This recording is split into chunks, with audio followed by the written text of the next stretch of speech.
Okay, so Mandie Quark, why me? Why am I standing here? What's so special about me? So I like to pride myself, and what is on my resume is I'm a creative communicator. So I love taking lofty, grand concepts that are often discussed in academic settings and kind of boiling them down and making them available for general public, the community as a whole. I just really love that. I'm good at it too, so I figure why not, right? And the mycology community is just so unique and just a bunch of go-getters you guys are. And you want to learn, you're thirsty for the knowledge, so like why not, right? Like just throw you in the deep end right away. Oops. All right. So one thing that I just started recently, like this year, I am now have been like upgraded from just on the 4A committee of NAMA to being the 4A committee chair. So NAMA is the North American Mycological Association. As you guys might know, this is a NAMA affiliated club. So that just means that you guys pay dues to NAMA every year, and you guys are one of 90 mushroom club, almost 100 now, mushroom clubs in North America, so Canada, US, and Mexico, that are under the umbrella organization of NAMA. And as the committee chair of the 4A, I get to plan amazing and beautiful 4As all around North America, and our big 4A this year, just gonna pump it right now because might as well, is in August, the 24th through the 27th, and it is Hendersonville, North Carolina, little middle of nowhere town. Beautiful, beautiful area. Actually, it's like that's where my heart is. That's where I really want to live, is West North Carolina. And it just happens to be that the first year I'm in the NAMA 4A committee chair, it's in the most beautiful place that I think is on earth, really. So in addition to being the NAMA 4A committee chair, I'm also the communications lead for Fundus, the Fungal Diversity Survey. You guys might have heard of them. They are doing this really cool project in California right now. I'll tell you guys about later. I also just started this business, Mycena LLC, with Alan. So I'm a co-owner of that. We are going to be doing events. We're going to be doing, hopefully offering DNA barcoding services coming up here as soon as I can get my stuff together. I'm also a trained molecular biologist and grant writer. So I had wrote grants in academia for many years as a drug discovery research scientist at one of the top 50 hospitals in the nation.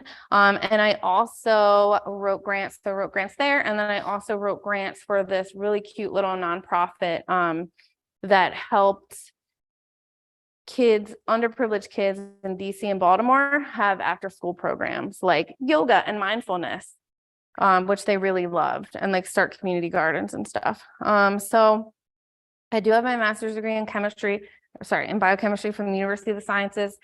And that is a school in Philly. It used to be called Philadelphia College of Pharmacy. I also have my wild mushroom foraging certification, which is like only really necessary on the East Coast because you guys haven't really adopted that yet out here. I'm also an Instagram community creator, Mushroom Madman, and then mushroommadman.com is just like a website that I've been working on for years. So in this talk,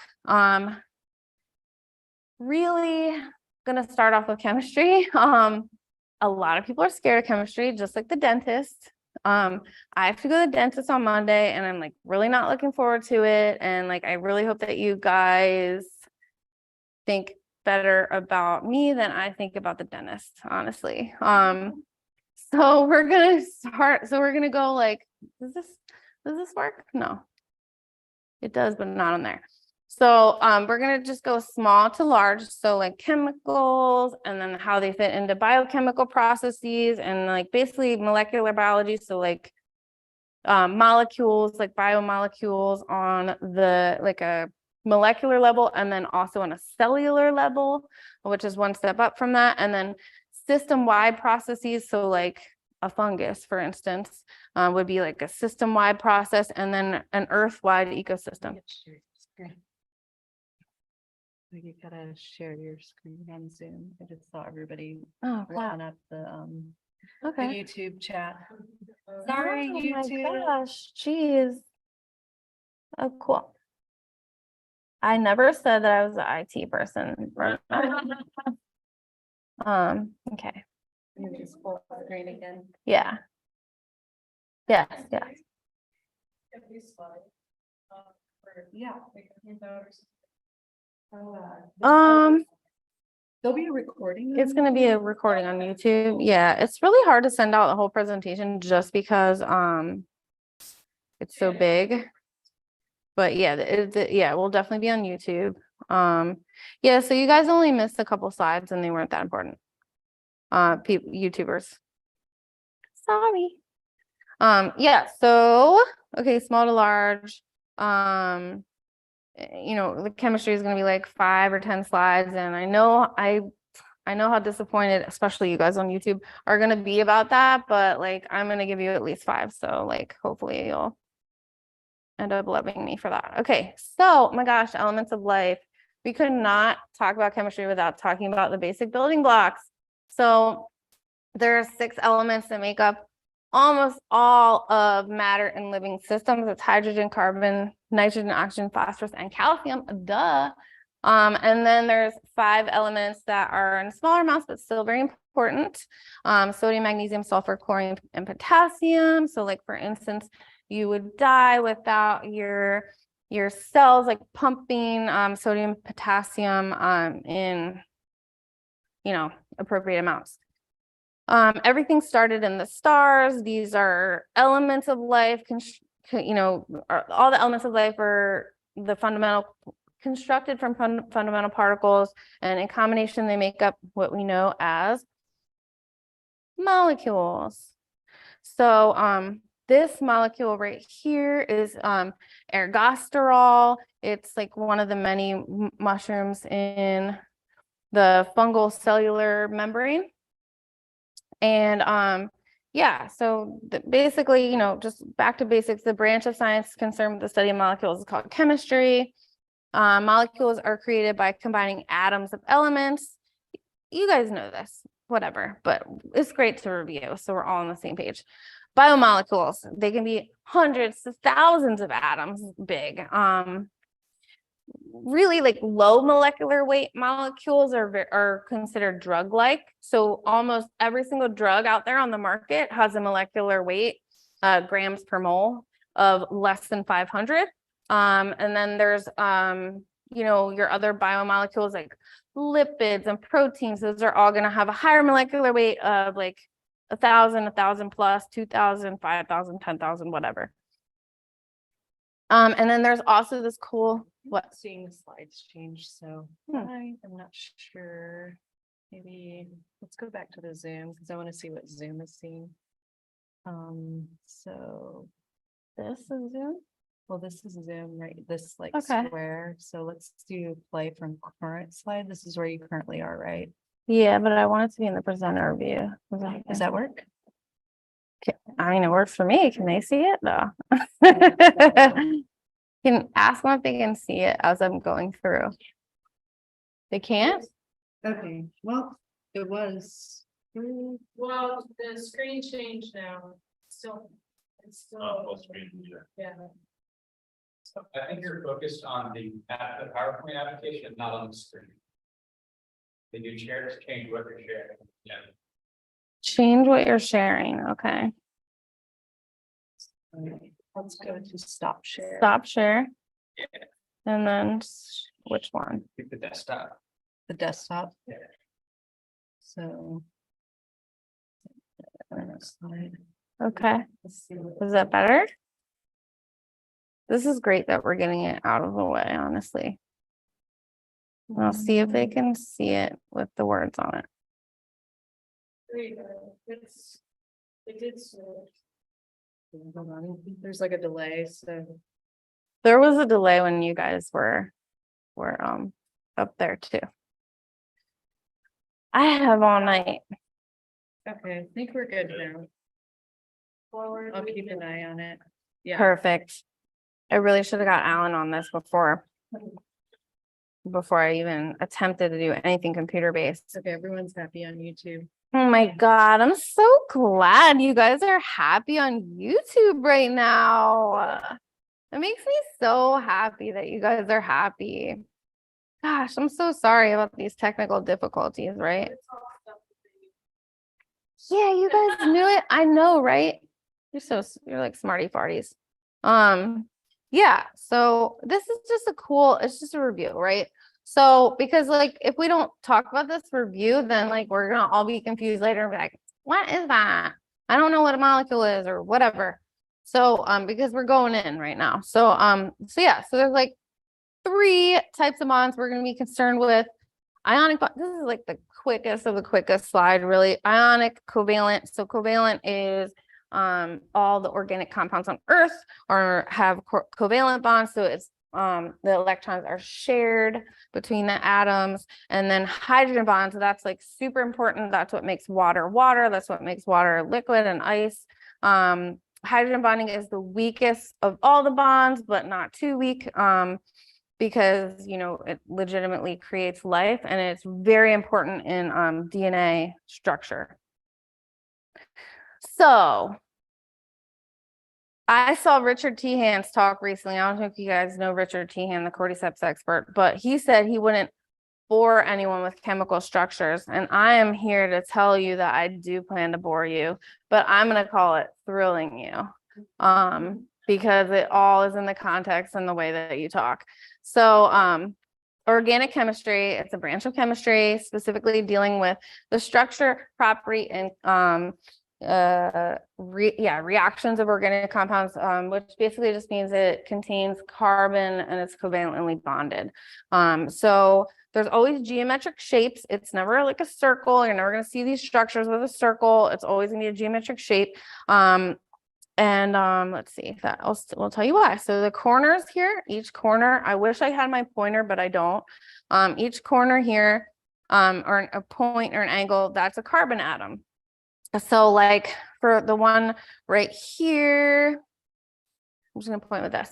So like this carbon atom right here is bonded to this carbon, this nitrogen, and then it's doubly bonded to this other carbon over here. So this is just extremely important. It's also that any atom that is not carbon is explicitly stated. So nitrogen and oxygen in this case, those are called heteroatoms. So yeah, the lines are the bonds, and then any point without 4 lines. So anywhere that a carbon doesn't have 4 bonds, a hydrogen is implied. So like this one right here, going out, this right here, this carbon right here, it's only bonded to 2 different things. It's bonded to this group and this group right here. So that means there's actually 2 hydrogens right there. We just know that everyone is smart enough to know that like carbon always has this full outer shell of electrons, aka it has 4 bonds. So you would know there's 2 hydrogens there because you're wicked smart, YouTube. So yeah, this molecule is called L-tryptophan. And we're gonna go into it. So L-tryptophan, that was like the simplified way of writing it. Then what we were just talking about, explicit hydrogens, you can see if you draw out all the hydrogens, it just looks like crap. It's just a big mess. And you don't feel like looking at all that. So it's just much better to draw it the simplified way. Then there's the ball and stick. Then there's the space filling, which is like actually where the electrons are all filling that would be like the actual, where the electrons cloud is like floating around the atoms. So it really does look like the space filling one, but just for everyone's sanity, we draw this as a simplified structure. So structure activity relationships, I just talked about that on the molecule slide. I said, actually, that's when we got messed up, so I didn't say anything about it, but structure activity relationships are very important. So molecules that look like each other are called analogs. So we have, for instance, L-tryptophan there. It's an amino acid in your body. Also looks almost exactly like serotonin. Crazy, right? That's a feel-good hormone, precursor melatonin. Looks almost exactly like melatonin, the sleep hormone, also a neurotransmitter. Funny enough, it also happens to look like psilocin and DMT. psychoactive compounds, right? That we all, I'm sure, know and love. Yeah, so this amino acid is a precursor for all these different compounds. They're all analogs of each other, and they all have different structures, and they all have slightly different activities. So it's super important of thinking about structure activity relationships, and that has nothing to do with DNA, but I just love talking about it because it's so cool and so important. So life really prefers the left-handed amino acids, and no one knows why. These two molecules right here are like, they're called non-superimposable mirror images. So it's like your hands. So like there's left hand and right hand, and like you're never going to fit them over top of each other. They're just always, something's going to be sticking out. It's weird. They're mirror images, so they never can be superimposed over one another. And for whatever reason, your body always uses the left-handed version of all amino acids and not the right-handed version. Don't ask me why. Okay, oh my God, yeah, we're going so good here. So discovery of DNA. So here's a structure, and like this is why I like figured that I would just review like about chemistry here, because if I were to just show you this, you guys would be like, what? Like, so nucleotide, this is a building block of DNA. So you have your nitrogenous base here. In this case, we have thymine. And it is always bonded to a sugar, which is also bonded to a phosphate group. So this is all this together, this base sugar phosphate combination is what comes together to make the backbone of DNA. So how did we get here? How did we figure this out? Well, it's a really funny story, and it's a long one. It's about almost like 90 years long. So in 1868, this 24-year-old, who is the youngest person here, by the way? Who thinks they're the youngest person here? Is there anyone in their 20s? Is there anyone in their 20s? Are you in your 20s? 25? 24. This guy was your age, all right? This Swiss chemist, all right? So get cracking. What's your name? Jaden? Jaden, you better get cracking, okay? So this guy, he realized he was like messing around with cellular components, and there's 4 major cellular components: lipids, polysaccharides, proteins, and nucleic acids, right? So this guy was like messing around with cellular components, seeing what he could, he's a chemist, so he's seeing what he can extract and isolate. And he actually ended up extracting what was he called nuclein, okay? And this is like one of the cellular components that it's the only cellular component that can be pinpointed to one man, one place, one date, and one time. He was working with white blood cells, and he isolated nuclein out of them, which ended up being nucleotides. Oh no, sorry.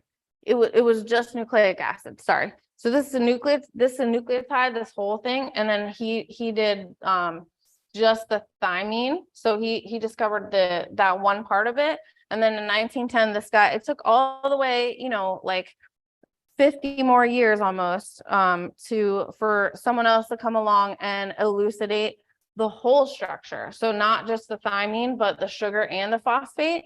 So that took all the way until 1910. This guy, Levine, I think he was a French guy, elucidated that. Then another, waiting around for a while really to get to this structure of DNA. This guy, Oswald Avery, and his colleagues at none other than Rockefeller University. There he is. He's back there. I can't even see him. Yeah, this guy, Oswald Avery, he was super influential. He said hereditary units, genes, are composed of DNA. And he wrote this paper, and it was just like super influential, like big, major, groundbreaking paper of its time. And he really inspired his colleague, this guy, Erwin Chargaff. And this guy, he was able to kind of see that these nucleotides kind of vary between species. And now we're getting into, this is like number one first slide that we're getting. So this is interesting, right? Because these nucleotides now are varying between different species. So this is what we're here for. This is why this is important. He launched this whole program, and he was like, I'm going to research these nucleotides and nucleic acids, and I'm going to figure out how they're related. So he came up with this thing called Chargaff's rule. All DNA, no matter what organism, what tissue type, it maintains certain properties. And he sat there and he purified out, and he realized that the total, what he is calling purines, which is adenine and guanine, and the total pyrimidines, which is cytosine and thymine, they are nearly equal. So like these A's and G's are equal to the T's and C's, and he had no idea why, but he just knew that he was pivotal, because without him, none of this would have came to be with our next Watson and Crick. Of course, everyone knows Watson and Crick. Our next I don't want to call them, I want to say bad guys, because we're going to talk about how they kind of were. Like our next, interesting characters, I will say. So this took us, that was 1950. So this took us up to the early 1950s, and the race was on. Like these scientists out there, first of all, were like incredibly smart, working with like almost no technology compared to like all the technology that scientists have nowadays. They're working with like freaking nothing, right? They're making like little models like out of like stuff. So but the race was on, and like to try to figure out this extremely elegant structural arrangement of molecules, they couldn't figure out how it all went. They knew that these TA and CG ratio was equal, but they did not know why. They didn't know how it was arranged. And there was several people trying to do this at the same time. So we're just gonna kind of like, spoiler alert, show like what the structure is in this slide. So the nucleotides, what happens is, the reason that these are equal is because they both bind with a partner. And then here's where the hydrogen bonding comes in, because they're bound through hydrogen bonding. So the cytosine always bonds with the guanine, and that's because it has these 3 hydrogen bonds right here. The thymine and adenine only have 2. Like, so these are like pieces of a puzzle that fit right together. And then they still have these sugar and phosphate tails, which are called the backbone of the DNA. So when we show DNA here, the base pairs are opposite each other because they're hydrogen bonded. And then this backbone that is shown is actually, it's a very simplified way of drawing this sugar and phosphate group, which is just exactly like why we drew the simplified thing without all, structure without all the hydrogens. This blue line going down the side is a sugar and a phosphate group, but just to be, super simple, this is how it's drawn. And so the nucleotides, they bind with a partner, and they're arranged in this double helical shape. They are, so these relatively weak hydrogen bonds actually create the genetic material of life. And interestingly, remember when we said that the amino acids are left-handed, the DNA helix is actually right-handed. I don't know why. Like it literally turns around to the right. And it's always like that. But they were having a lot of trouble figuring that out in the 1950s. This is actually the paper that was first published in Nature, that it was April 25th, 1953, published by Watson and Crick. And around the same time, there was so many people looking into the DNA structure. Linus Pauling, he tried to create a model. He did it backwards. The phosphate groups were in the middle. And Watson and Crick came upon this idea by making a model. And it was like, they put little balls on sticks and like created it and like figured it out from that. However, there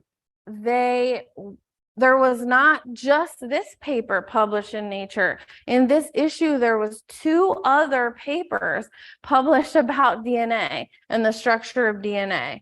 You know, they ultimately won the Nobel Prize in 1962, literally from this paper, but it had no math in it whatsoever. So there was no proof, there was no proofs, there was nothing. Literally all they did was construct a model. So you have to think about it. It's like, how did they know? How did they get this this spark, this like, it's probably arranged like this, when all they had was that the nucleotides were equal, and like they only had like small shreds of evidence. Well, there was an unknown character, a character that was lost in time. Her name was Rosalind Franklin. So she was a woman. She was working, she was an X-ray crystallographer.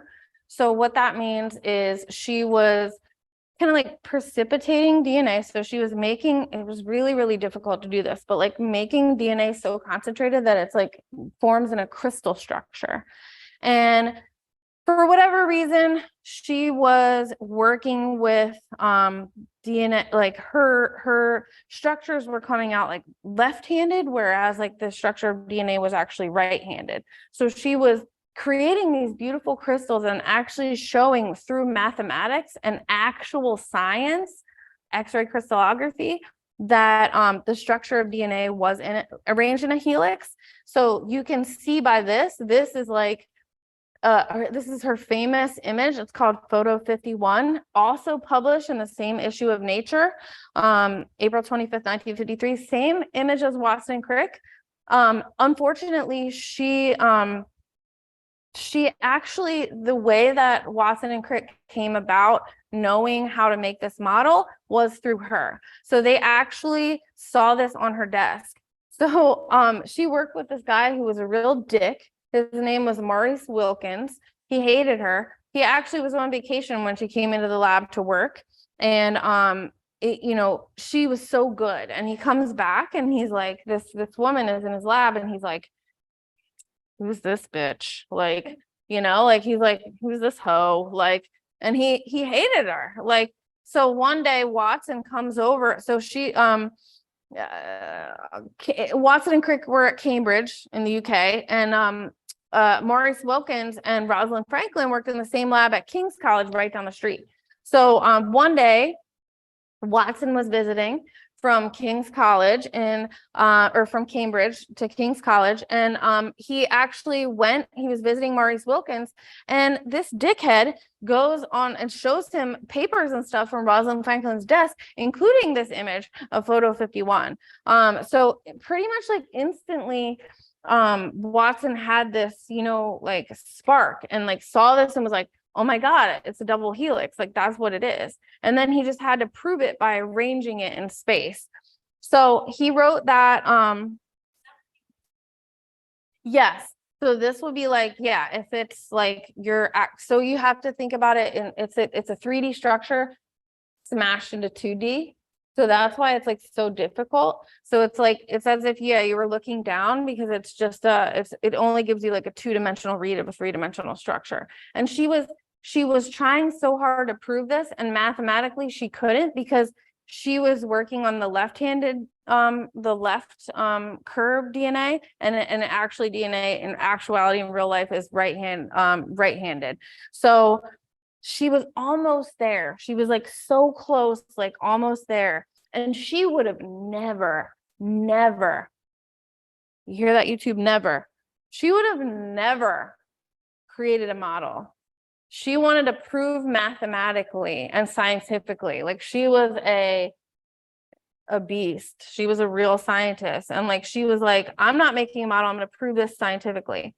So unfortunately, so here's the 3 articles were published. One of them was Rosalind Franklin's, and hers was very technical, and it contained Photo 51, and it was all of her math and her proofs.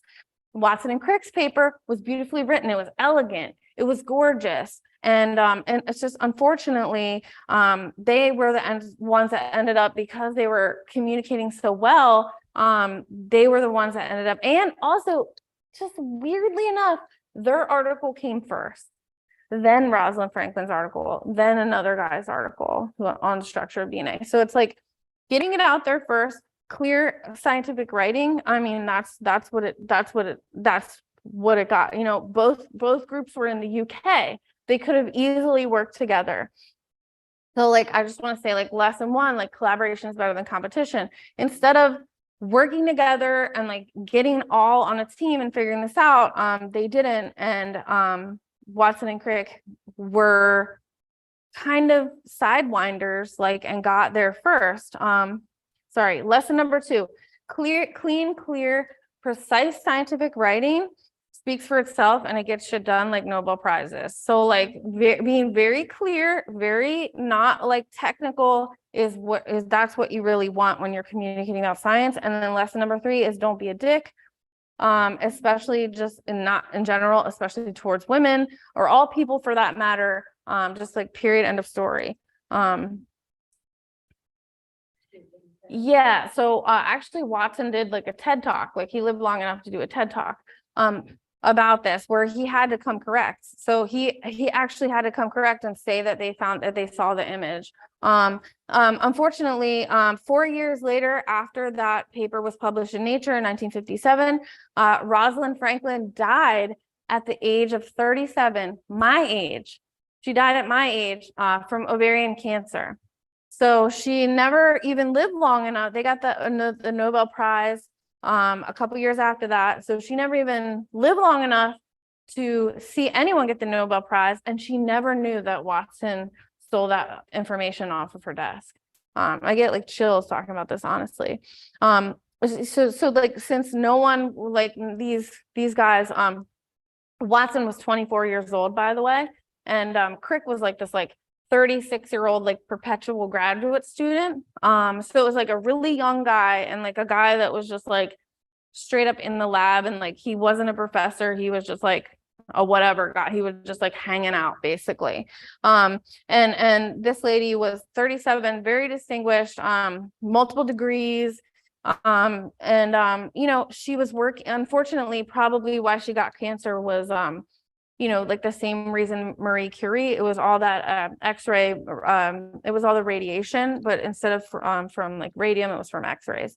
So she was basically forgotten in history. They call her the Sylvia Plath of molecular biology. Very tragic figure. You know, it was like a genius whose gifts were like kind of sacrificed to the male. And also Watson called her Rosie, which she hated. So yeah, he was pulled by the time of history, and then when he did the TED talk, he had to come clean. So her work was not recognized until 43 years later, when Time made her Woman of the Year in 2020. And even if she lived that long, this Time magazine was published the week of the pandemic. So even if she would have lived that long to see it, she would have then have to suffer a worldwide pandemic. So it was a lose-lose for her, no matter what. Yeah. So she was also like really cool, amazing, great writer.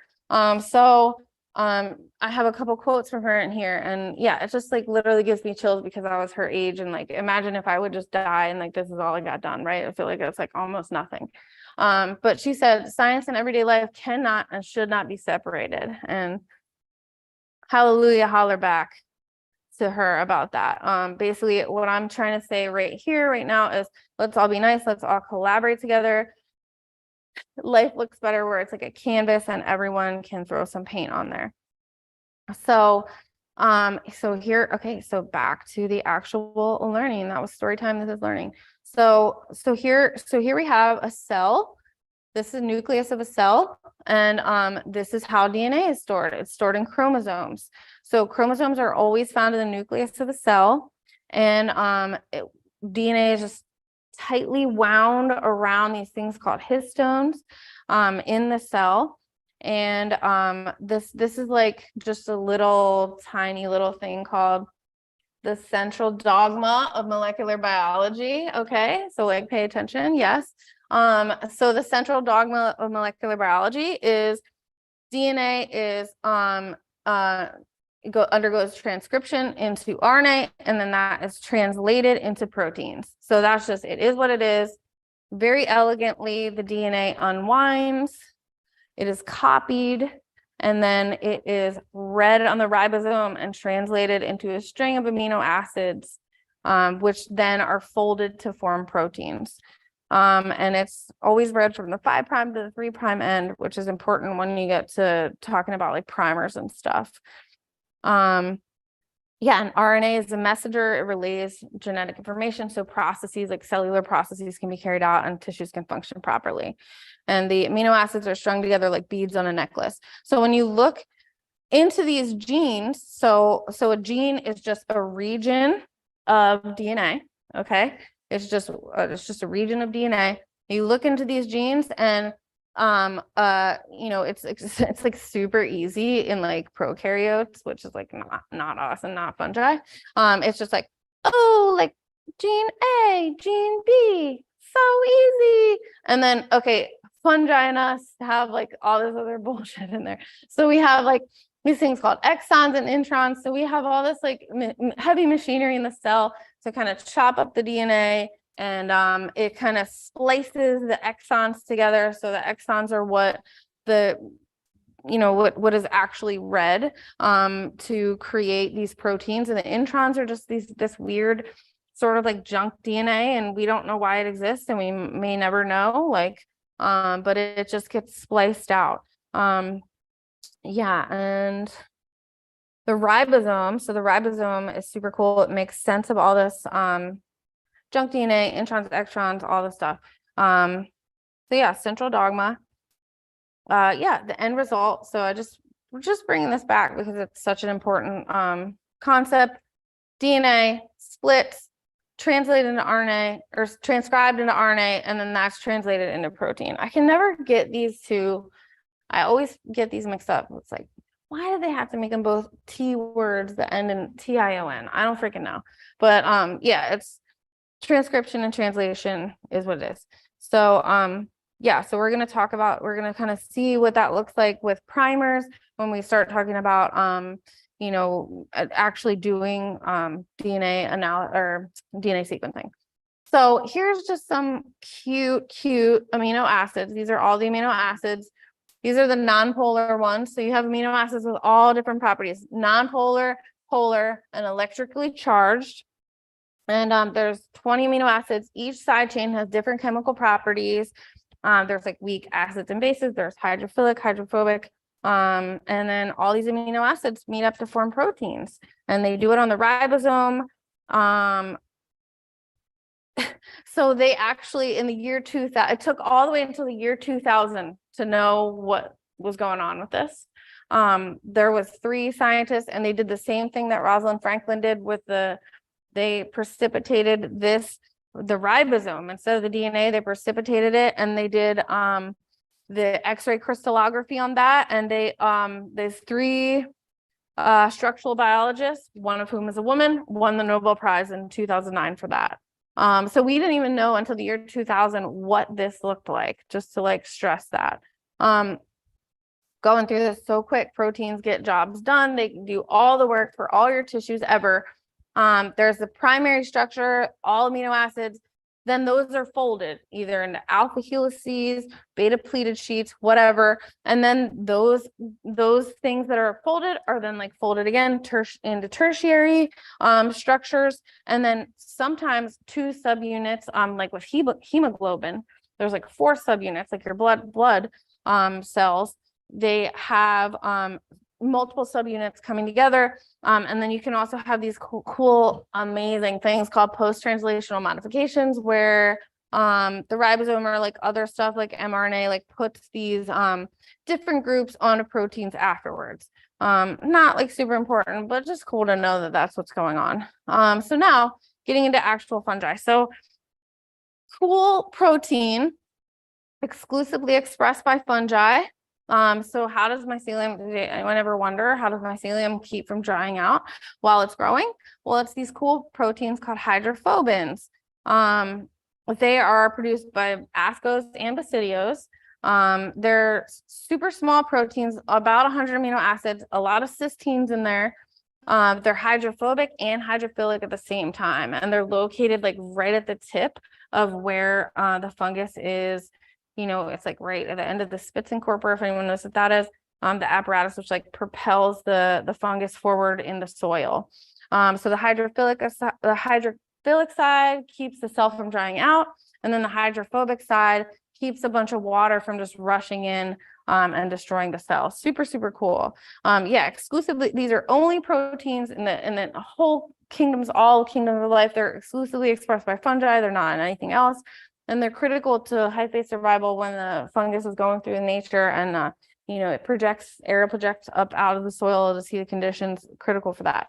So gene product, protein, product of expression of a gene, that includes enzymes or an RNA molecule. So this is just like language. So a gene product is either a protein, an RNA molecule, or an RNA molecule. And the amount of a gene product, any amount that's around at a given time, is the measure of an activity of the gene. Again, not something that's like super critical, but something that's really cool to know. So there's this really cool paper published in 2003. That's the year I graduated high school. That it actually was, it's an oversimplification, but they proved using the model organism of fungi, Aspergillus, that one gene, so they proved this for all of life, that one gene codes for one protein. So it's an oversimplification. There's some, you know, there's always exceptions to the rule, but ultimately for every gene that you have, you're going to get a protein. And yeah, in 2003, they published the genome sequence of this Neurospora right here in Nature, and it was groundbreaking. It had about 10,000 genes, 77 authors on the paper. So I love telling you guys about this because this is like the history of science, and like if we didn't know about this, then like we wouldn't maybe not be able to like keep going, you know, with all of our discoveries. So diversity of the fungal genome. So like, is like 10,000 genes normal? Yeah, it pretty much is. There's like probably like 11,000 genes average in ascos and 15,000 in basidios. And for reference, there's like 33,000 in humans. So we have like about, you know, like double the number of genes of a basidio, like, which is pretty freaking cool. Like that we're kind of on par. I mean, double is like, you know, it's less than 3x. So like technically like we're in the same range of genes that fungi has. There's no place like ohms. I love this. So yeah, they call everything like in this like molecular biology, they call ohms. Not ohm like ohm, but like ohm like ribosome. Yeah, so ribosome. It's the mother ohm. It's a synthesis machine. We already like described this. Genome, it's the ohm that contains all genes. Exome, it's all exons, so it's all the parts of those genes that are getting used to transcribe into proteins. Proteome, it's all the proteins in anything. So like I have a proteome, like I have a certain number of proteins in me right now.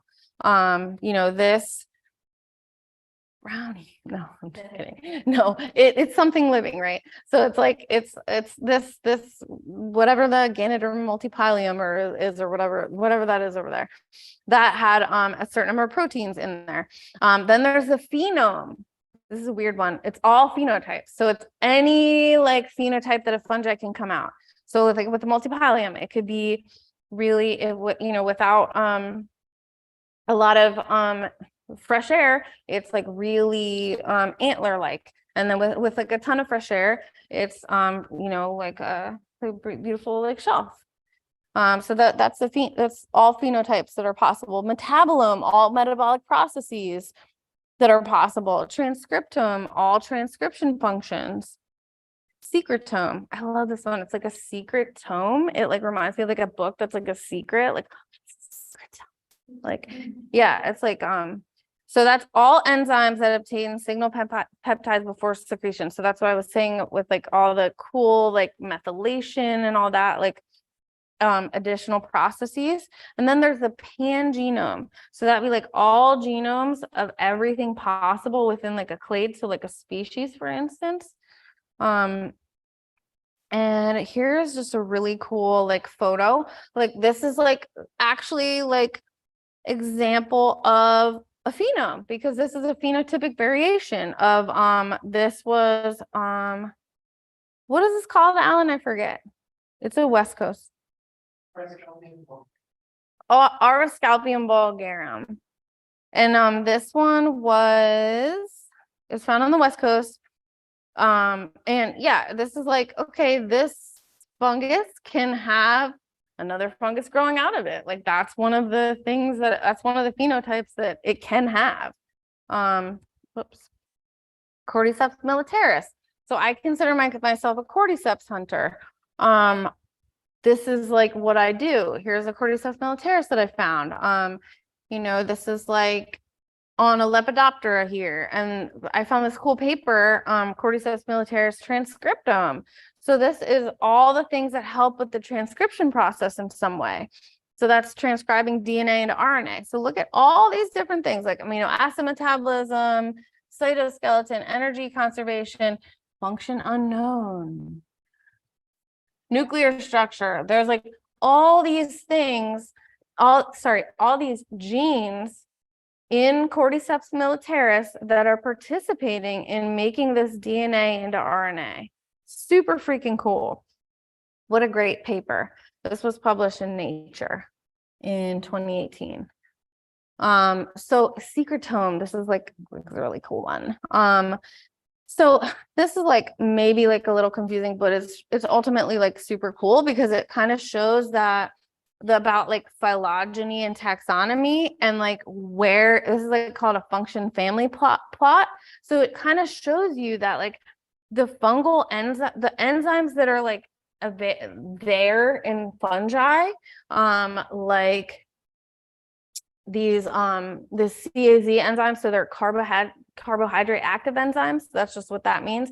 So carbohydrate active enzymes, it kind of shows you that like these two are related, Aspergillus and Penicillium, and it kind of shows you that like it's clustered together and there is a function between the enzymatic profile and the species, which is really cool. And you can see that in this paper talking about the secretome, also published the week of the pandemic, funnily enough.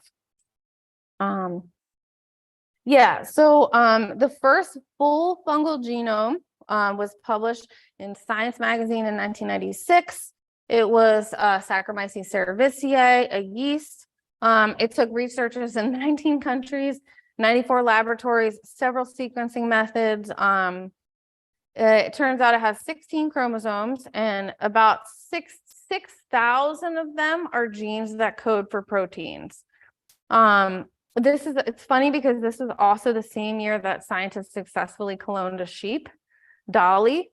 And then it was also the year Tupac was killed. Pangenome.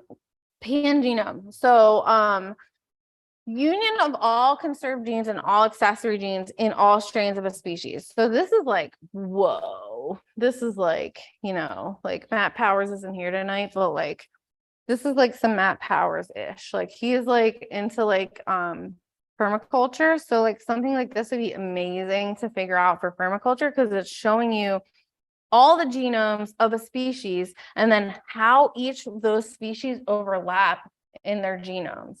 This is powerful. So this is what I'm talking about, like system-wide, like earth-wide processes, like that is this in action right here. And something that would be like the whole, so a super genome would be like all genomes of a species. We don't know that, that's only theoretical, but then there's this other thing that's also kind of theoretical called a metapangenome, where it's like environmental samples and how the genomes of different species overlap. Super cool, wish I knew more about it. Here's one, this is just an example for another yeast, different one, Saccharomyces boulardii, paper from 2017. And it kind of shows you like There's core proteins so there's different strains here, and there's core proteins, about 5,000 of them. And then all these different strains have different proteins. Super cool. And this is like one reason that we might want to get into this and like get into DNA sequencing to find out like what's in our environment, like what is this stuff, and how does it overlap and how does it work together? So now we are freaking there. We're finally there. DNA barcoding. I took this cool photo in the lab that Alan works in out in Oakland, California, called Counterculture Labs. Super cool place. That's where he does all of his like DNA barcoding and stuff. So what is DNA barcoding? I'm sure you guys have heard of this. Like if you're like really weird if you're here and you have never heard of this, but I like weird people, so that's completely fine with me. But anyway, yeah, DNA barcoding. This is something Alan's been going around for years, literally years, showing people how to do this, which is amazing and really honestly unparalleled and unprecedented, really, like in any community science, community science community. Yeah, that's right. Yeah, so what is DNA barcoding? Well, it's simply put a tool of specimen ID and discovery. There's just a short little 400 to 800. It's usually like around like for ITS like 600 base pair group, which acts as a barcode. So it's like a barcode at a grocery store. You know, it's like beep, like okay, this is eggs. Beep, milk, like. And then we're like, okay, like beep, lactarius or whatever. So really, this method should be easily these barcodes should be easily generated in everything, not just fungi, but plants, animals, humans, everything should be easily generated to characterize all species on the planet. And you can really see that like since 2003, the papers that feature DNA barcoding have really shot up. This only goes up to 2020, but it's probably even higher today. Yeah, sorry. Yeah, so what can DNA barcoding do? It can help correct misidentifications made in the field. Super important. Much better than just trying to identify something morphologically. It reduces the ambiguity between species. Sometimes species are like super closely related, even by morphological and DNA. And it can help make identification a more exact science, which is really what we need as mycologists. Coolly enough, it can also create open access databases for all to use, expand the technical expertise of taxonomists, and help researchers create a library of every organism on Earth. How cool would that be? Knowing a barcode for every single thing on Earth. So freaking cool. Here's the original paper. This was January 8th, 2003. That's why that chart started in 2003. You can't see it up there. It's January 8th. Exactly 20 years ago, pretty much, almost exactly. 20 years and a couple months. This is the original paper. Unfortunately, this paper is not freely available. You have to download this on something like Sci-Hub because stupidly enough, it's not free access. It's not an open access paper, which is like mind-boggling. And this guy right here, Paul D.N. Herbert, he's known as the father of DNA barcoding.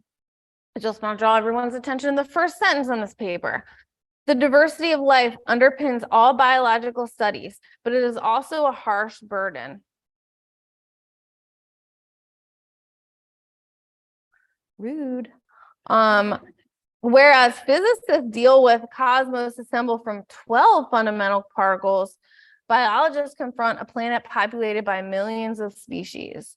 So he's like, the diversity of life is a harsh burden. Like, you're a harsh burden, bro. Like, sorry. All right. Like Thomas Hobbes, like, all right.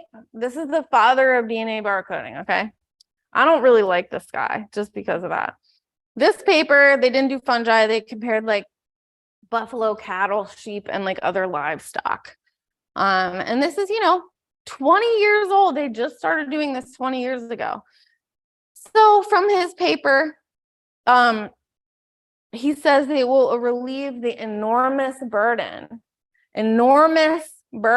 of ID from taxonomists. I'm sure Alan is so happy about this enormous burden, him being relieved of this enormous burden. So they can focus on delimiting taxa, resolving relationships, discovering, describing new species, and then also pair up life stages of the same species. So like an amanita egg and an amanita that's like all blown out and like big ass cap. Provide bioliteracy tools for the general public, like the Encyclopedia of Life, or like all these other really cool websites nowadays where you can like go up and look stuff about species. And then also it helps facilitate biodiversity inventories, like where I work for Fundus, the Fungal Diversity Survey.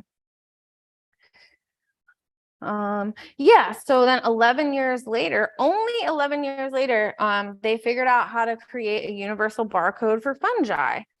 And this was February 24th, 2012.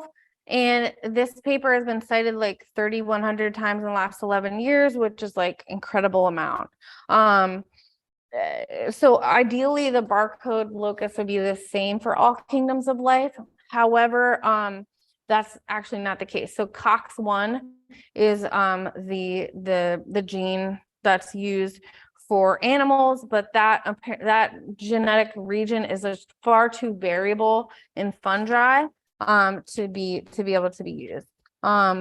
So yeah, so the barcoding locus was selected because it needed to be multi-copy, have strong primer sites, and vary between species. So it's importantly, this is located in the gene for the ribosome. So it's the ITS gene. So you guys have probably like a lot of people I've encountered know a little bit about this, have heard of ITS.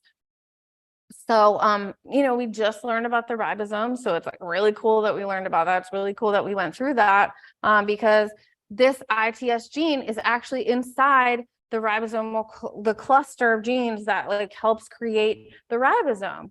So it's like pretty cool, and it's good that we kind of went through it. And then here is like when I showed you like the gene diagram, that's why I showed you that. This is just like what it looks like. This is the primer map of ITS. This is kind of where it is. ITS1 and then ITS4 goes this way, and then there's these other conserved regions around there. So it's about ITS, the barcode for fungi that's internationally recognized for the past 11 years is about 600 base pairs. It's actually two variable spacers, ITS1 and ITS2, and then it's separated by this highly conserved gene that's just like whatever called like 5.8 S rRNA gene. And yeah, so this is literally what we use, and these guys came up with it.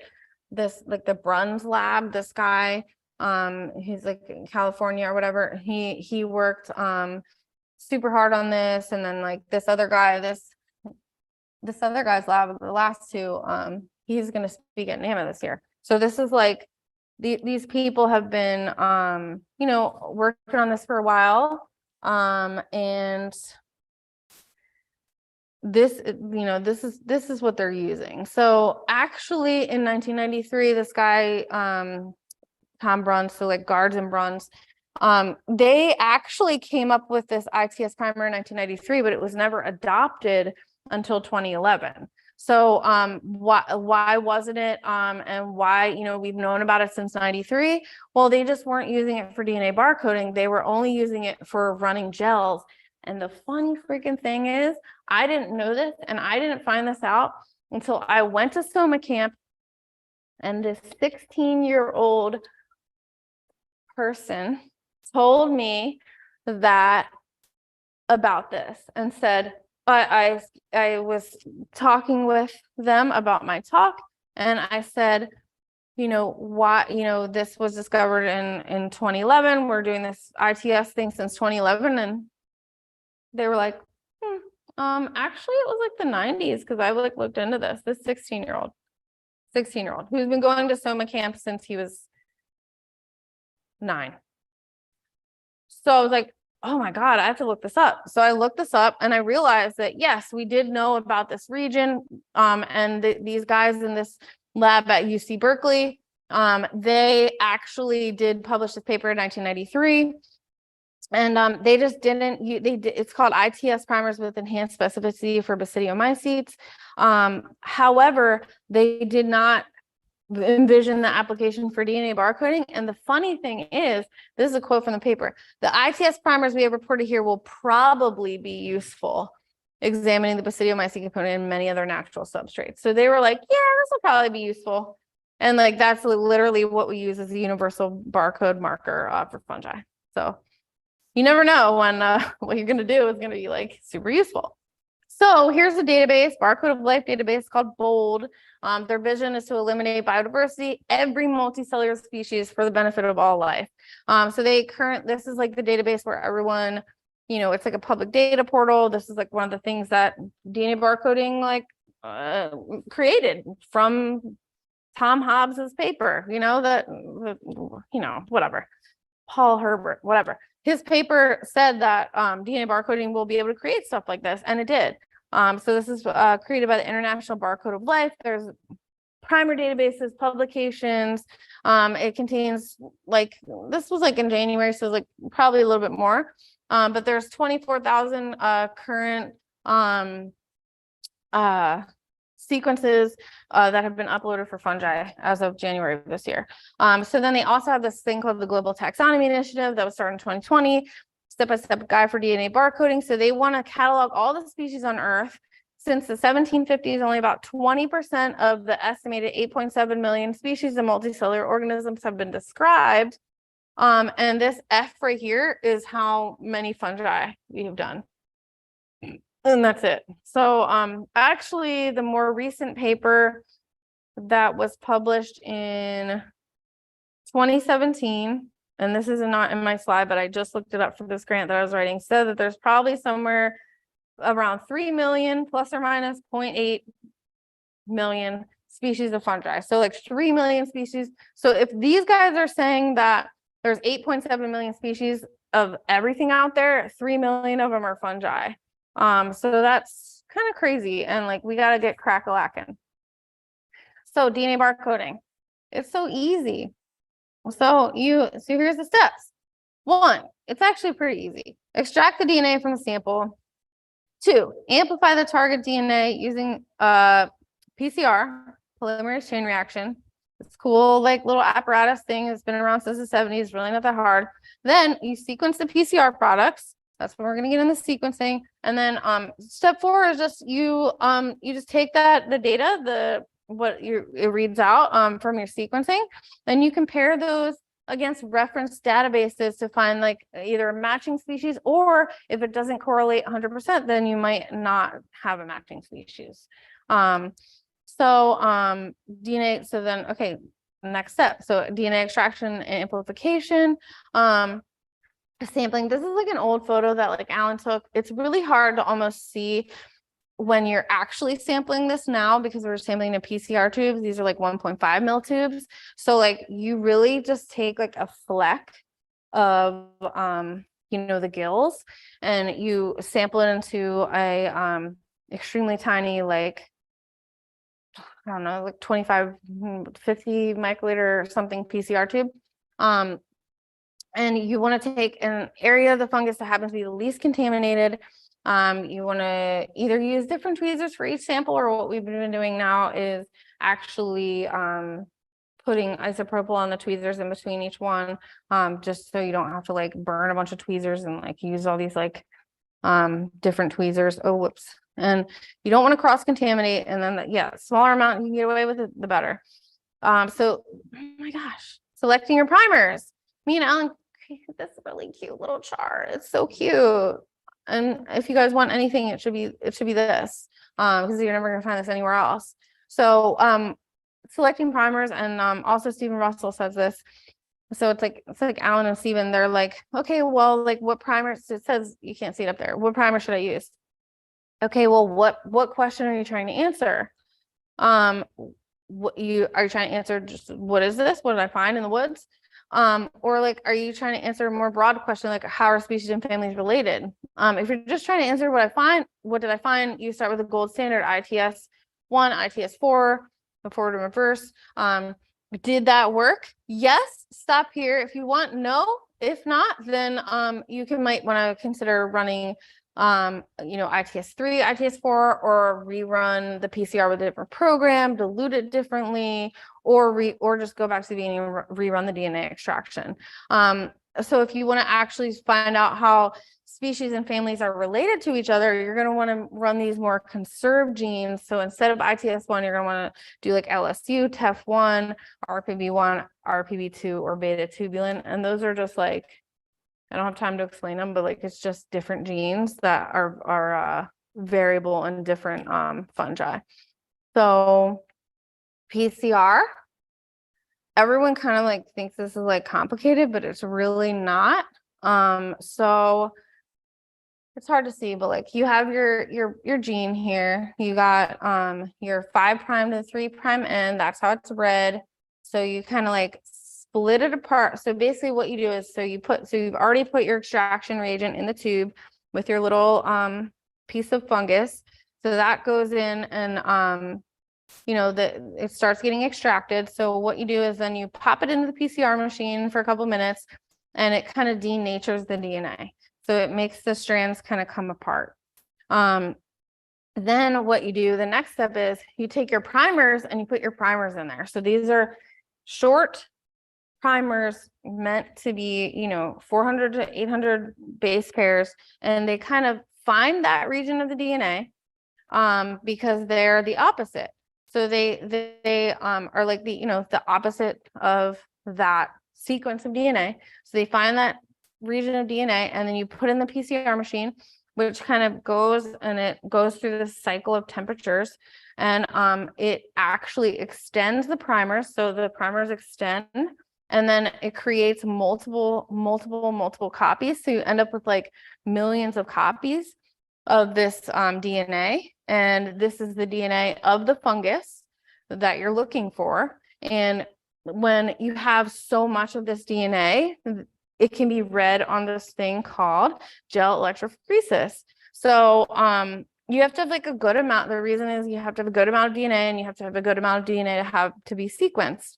So you're just, you have to just have multiple copies of DNA from your fungus. And it seems kind of hard too, but like it's actually not really that hard. So why you would want to do the gel electrophoresis, because you want to check your work before you want to make sure that everything worked. Your primers went in there, it worked, like, you have your multiple millions of copies of DNA that you want, or else there's no use in sending it away for sequencing, because sequencing costs money.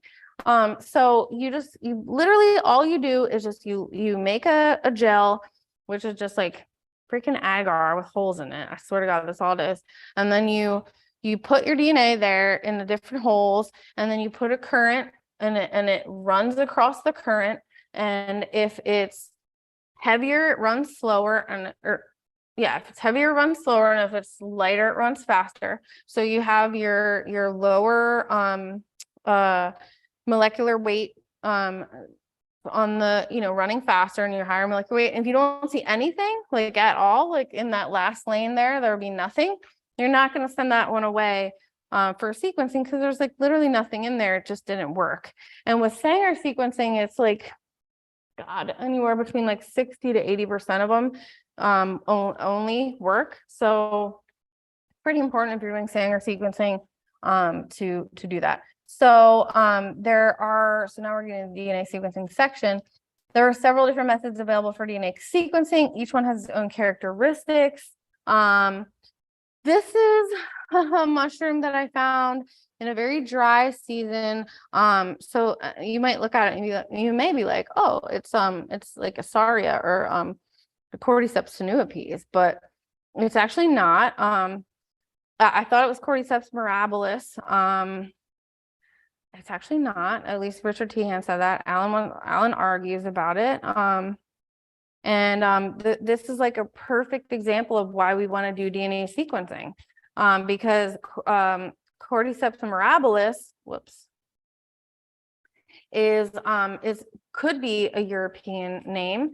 We're not really sure. Mushroom Observer lists 5 observations, and so does iNaturalist. but none of them have sequence data associated. So there's crazy spread too, like one up there in northern New York, western Pennsylvania, West North Carolina. This is the one that I just showed you that me and Alan found, and then like West Tennessee. It doesn't really make sense. And because none of them have sequence data, we can't really say that any of them are either the same or that they are Cordyceps mirabilis at all. So it's just one of those like mysteries that is a really perfect example of why we want to do sequencing. So sequencing technologies, Sanger sequencing, just a dude named Sanger. It's first generation. He developed it in the 70s. It's very low throughput. You can only do a couple samples at once. You have to analyze all the DNA by hand. It's kind of annoying. Then there was this other thing, whatever, 454 pyro sequencing, whatever. No one uses this anymore, but it was the first high throughput method where you could do multiple samples at once. Then there's this other thing called Illumina, third generation high throughput. People do use this, but you need an Illumina reader and it's very expensive. And it has all these like fluorescent tags, and I actually took out the slide about it because it's just too complicated for right now. But what I want to do want to talk about is Nanopore. And sometimes you can combine these Nanopore and Illumina, and it's like super powerful for full genome sequencing. But for DNA barcoding, this Nanopore, which is by Oxford Nanopore Technologies, is new gold standard. It is the third generation. It's high throughput, and it allows for longer read lengths. Here's just like a cool, like just okay, like DIY friendly methods. And anyone can do this. Like you actually don't really need to extract your DNA for sequencing. You don't really need all this crazy shit. So this is a magnetic bead separator with magnets, literally made out of cardboard. This is a vibrating back massager as like a DIY vortex mixer. And then like this is just like they just like burned a pipette tip to make a makeshift pestle. So like I just want to like drive home that like you don't really know how to do that. Like you don't have to have like crazy stuff to like to start like sequencing your own DNA. Just like as Stephen Russell, who I'm about to introduce in a couple minutes, says, you don't have to understand the chemical reactions in baking a cake. When you're just following directions on how to bake a cake, you don't have to understand what the yeast is doing, what the baking soda, all that. You don't have to understand. I don't think there is yeast in cake actually, but what you don't have to understand anything in that when you're baking a cake. So this is actually my birthday cake. I just want to like show this off. This is Tyrannosaurulea, obviously. This is Chlorocyboria. And this is Chromelis boreopsis coalescens, obviously. So obviously. Yeah, so you don't have to understand, like you can bake a cake without understanding like what's going on, right? So Sanger sequencing, old school, first generation. This is him. Look how nice he is. He's such a nice guy. Widely used since the 1970s, low throughput, super elegant. This guy got 2 Nobel Prizes. He's one of 5 people that got 2 Nobel Prizes. And he's one of 2 people that got 2 Nobel Prizes in chemistry ever. So, you know, two Nobel Prizes in the same thing, same category. So he was the first person to ever sequence a whole organism, 1977, a virus. He actually, when he was 24, Jaden, by the way, that's when he did the work that he got the Nobel Prize. So pay attention here, okay? He got it. Yeah, it's and then many years later, he got another Nobel Prize for his other groundbreaking work on I think it was like discovering the structure of insulin. So yeah, so he sequenced a whole organism of a virus, but then it took 19 more years for a full genome of a fungus to be sequenced, unfortunately. And this guy was just so fucking elegant. I mean, who doesn't love a man who gardens? He actually, like, he was so cool. I tried to tie him to fungi in some way and I really couldn't, but like one cool thing that I found out about him was he spent his entire career in the laboratory. He never had graduate students. He did all of his own work. He was really a method man. And he just had, he wasn't really a teacher, but it's so funny because he came up with the way and the method that everyone has used since like 1977 to sequence DNA. Here's what it looks like when you get, so when you do, so you go through your whole process, you do your It's So Easy method, and then when you're doing Sanger sequencing, you have to send the DNA away, and it has to be sequenced on a machine called a Sanger sequencer, I guess. And this is what it looks like.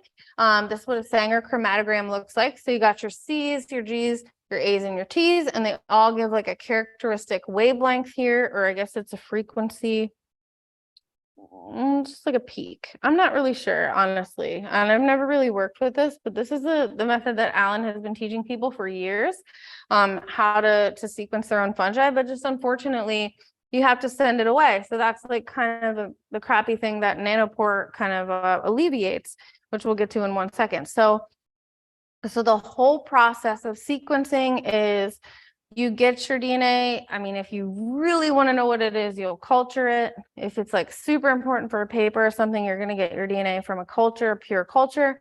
If not, then you can just get it from your own, field collections.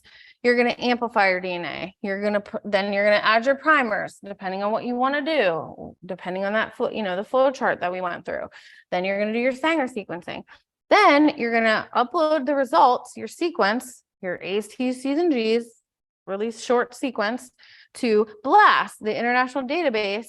And then you're kind of going to be a taxonomist, and you're going to be like, does this have, so really what you want to see, really what you want to see, does it have any matches in the database, in the BLAST database?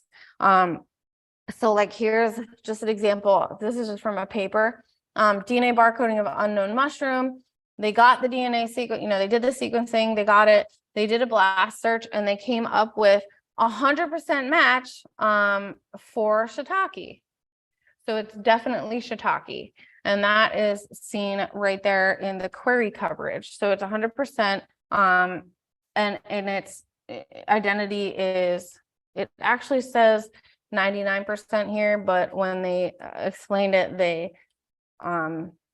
they showed in their explanation that it was definitely this compound, which there's different ways to do that. And I don't really do that. Like, that's Alan's job as a taxonomist.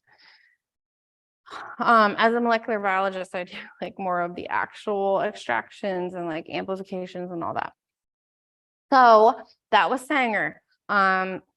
This is Nanopore. That was then. This is now. So Oxford Nanopore, super, super cool company. The motto of the company is enabling the analysis of anything by anyone, anywhere.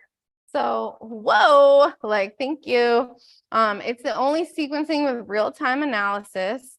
It's fully scalable, so pocket to population. So you can literally put this little sequencing device in your pocket.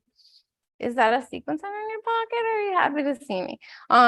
Or you can do, like, they have this, so that's like the MinION. Then they also have like these big ones called the Prometheon, which is like literally like so huge, and you can do like multiple genomes at once. So it's fully scalable. It can analyze native DNA or RNA, any fragment, short like a DNA barcode to ultra long. And then the fungal allows on-demand experiments that can be used in labs or in the field. Super, super cool, super innovative. And it took about 30 years for this technology to come from concept to the bench.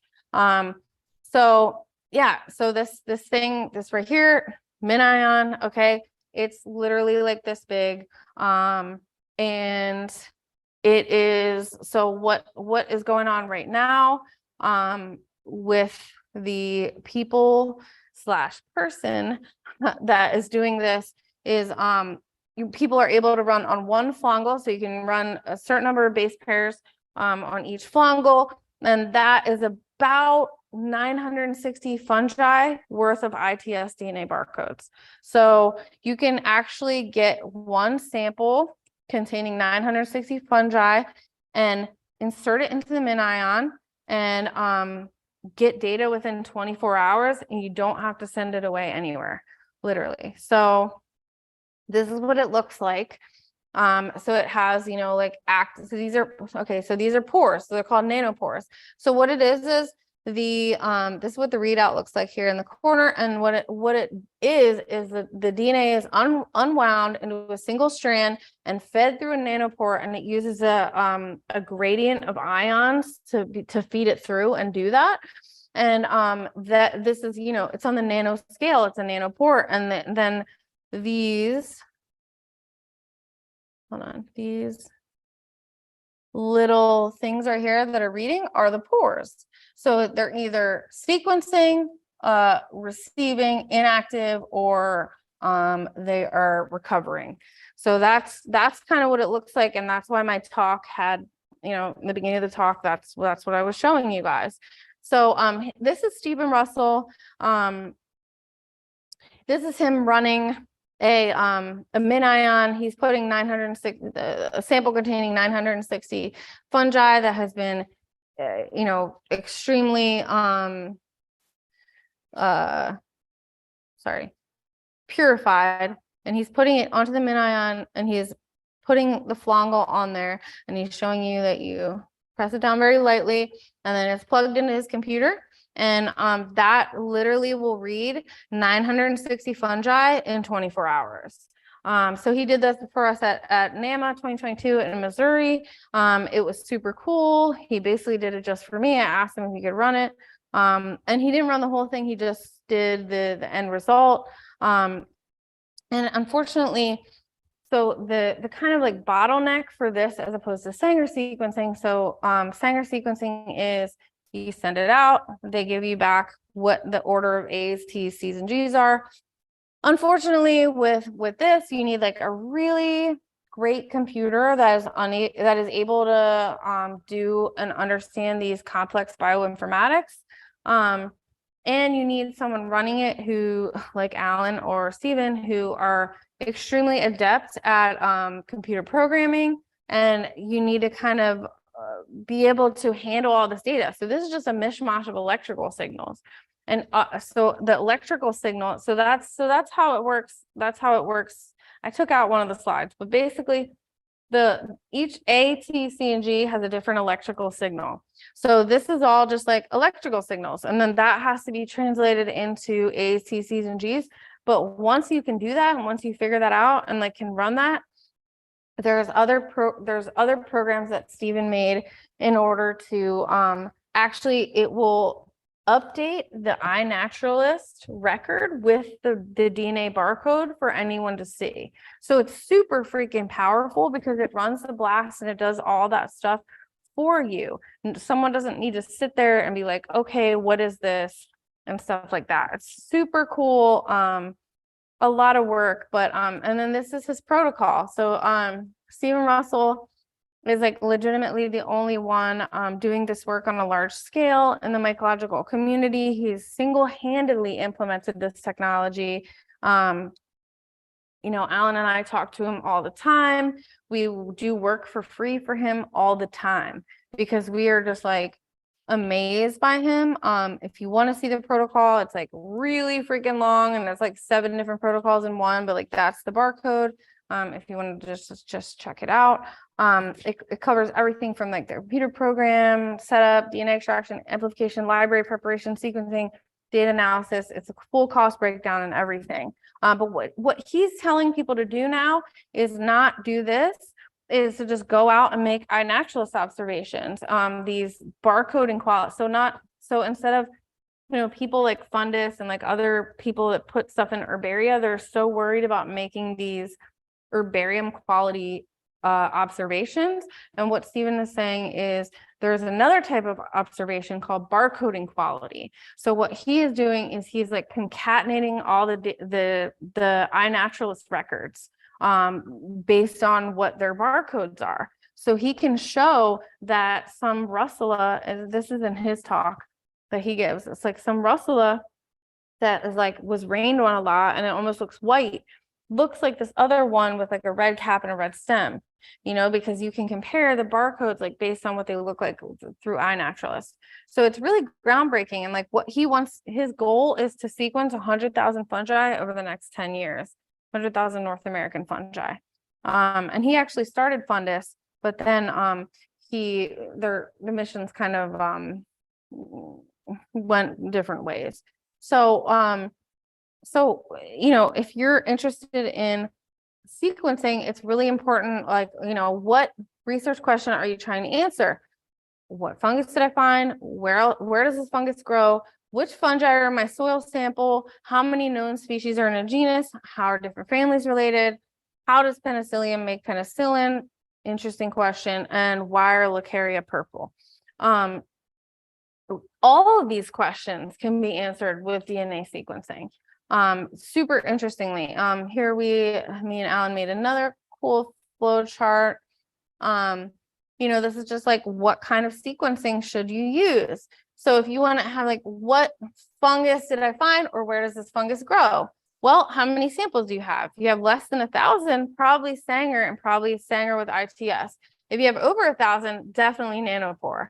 If you want to know how many species are in a genus, you're going to want to do the Sanger, ITS, the standard, and the conserved genes. If you want to know how families are related, you're going to want to do Sanger with conserved genes. Then if you want to know how many fungi are in the soil sample, or which fungi are in the soil sample, that's a lot of data. So you're going to use Illumina or Nanopore ITS.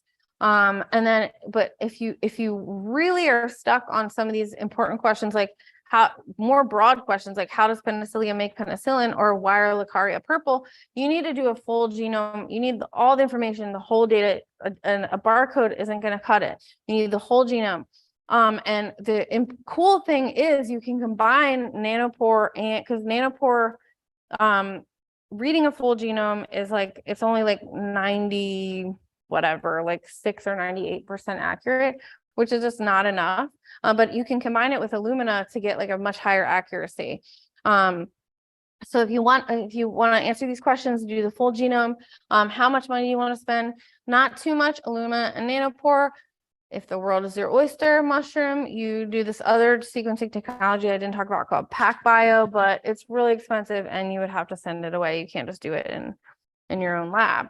So Rosalind Franklin coming in for the win. What's the use in doing all this work if we don't get some fun out of it?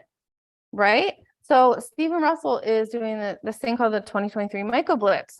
The West Coast MycoBlitz is already over, and me and Alan helped him with that. There's also the summer MycoBlitz and the fall MycoBlitz. So if you guys are interested, probably the summer one is not going to cut it for here because August is like incineratingly hot and dry. However, maybe you guys can collect some mushrooms in the fall. And what Stephen does is he will sequence the first 10 mushrooms that you send him for free. So he will, each individual person, no matter how many people, he will pay for you. If you collect mushrooms during these dates in anywhere in North America, you send them to Stephen Russell. Through the Hoosier Mushroom Society, he has raised enough money to be able to sequence all these things. And that helps him towards his goal of doing all these fungi in the next 10 years. So the West Coast MycoBlitz, me and Alan helped him with that. This is the stats. So he was able to get about 8,000. Is that right? No, 948 observations. Oh yeah, there it is. 948 observations. It was 440 species, 220 genera. So basically what we did, about 470 of those, we actually sampled into tubes for him. We had them sent to Alan's house and then we like sampled them into tubes for him. And then we also sampled a bunch of mushrooms from the MSSF fair and the LA fair. Because just to help him, you know, like with accomplishing his goal, and those aren't sequenced yet because we haven't made the iNaturalist observations, but there will be more than this in the West Coast MycoBlitz. And this is all freely available online right now. It is on iNaturalist.org projects West Coast online Myco Blitz. And Stephen also has this really cool website called MycoMap where you can see all these things and like see like what he found. So here's another cool thing. So like what's the use in doing this work if we don't get some fun out of it? So there's Fundus. This is who I work for. I'm the communications lead, and there's literally what they've done now is they are doing something that's unprecedented, which they got grant funding from the state of California. They are actually sending for the first time ever people like me and Alan and just like regular like 24-year-olds like out into the field to collect fungi for the first time ever. That, you know, this is the first time that a state, to be clear, a state has paid for people to go out into the field and collect fungi for scientific research. So they're trying to make California a model of civic engagement. And the, you know, like there's people out there during this past season getting paid to make high quality observations of fungi for the first time ever. And Fundus is the only nonprofit specifically geared towards conserving fungi in North America. It's the only one, you know, exclusively for fungi. So another cool thing that I'm involved in that Alan is on the board of is Entheum. So Entheum is the Entheogenic Genome Project. Last September, we went and forayed in the Mexican rainforest around Oaxaca, or, you know, in the region of Oaxaca around 2,000 meters in elevation. We collected unique specimens. And we did the ITS barcodes out there in the jungle. And we use this thing called a bento box, which is like, it lets you do like the extraction and the PCR and the gel all in one little thing. And it was like super freaking janky. And the power kept going out in this place that we were at in the middle of the mountains out there. And it was really an uphill battle, and we only got like 30 things sequenced. But they did Sanger on it, and Hart Singer, who also works with me at Fundus, he was like also involved. Also, William Padilla Brown is on this project. Our friend Jordan Jacobs, and then this local guy Victor, and then Jason Slott from University of Ohio. A lot of cool people are in this project, and they will be doing a foray later this year. They haven't set up what date yet. But here's a cool thing that we found. It was actually had nothing to do with it, but this is probably the coolest thing that anyone found there. So this is Psilocybe mulercula. I can never pronounce it. And the common name is Mujercita, which means little woman. And this was found in San Mateo Rio Hondo, which is just a little tiny town in Oaxaca, on this one guy's property that had all this really cool old growth forest on it. This cool person, Damien, who's down there, lives in Mexico, is a Mexican guy. He found this on muddy soil at the edge of a riverbank, and the ITS barcode was 100% match with the sequence of Psilocybe mulercula, which you know, this elevation, we said we were at 2,000 meters, but this was the lowest elevation that has ever been recorded. So DNA barcoding in this case, just going down to Mexico, helped to expand the known range of this mushroom. Super cool. So Ecuador, me and Alan just got back from Ecuador. When we went down there. Q&A. Sure. Yeah, sure, we can. You can see if anybody on YouTube has any questions. Yeah, sure. So naughty by nature, tree care, Mm-hmm. KNOTT. Are there very simplistic ways of encouraging that process?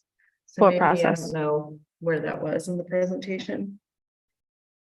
Maybe they can expand on that. Yeah, anybody here have questions? Mhm. Yes. For the nanopore, Mhm. you're doing PCR before putting it into the nanopore? So Yes. you're having replicated DNA going into it. Yes, and with the what I didn't really do like a great job of explaining is that like actually needs the primers have these things like called amplicons. So it's actually a cool thing about Nanopore is that it does like it reads each barcode like 100 different times. So yes, you do the PCR first, and it with the PCR it actually has these little tails on the end of each piece of DNA. And that actually helps because it's reading it each one like 100 times or something like that. And that's that's another thing where the computer like really has a lot of work to do because it not only has to like make these electrical signals into A's, T's, C's, and G's, but it has to make a consensus of all these 100 reads. And to do that, it's because there's 960 fungi in there. Each one has to have a different like tail. So that's how because you know what the tails are, so you can like match them all up with each one. Because you're not just running like one per tube, it's 960. So it's actually more complicated than I said. And yes, you do have to do the PCR.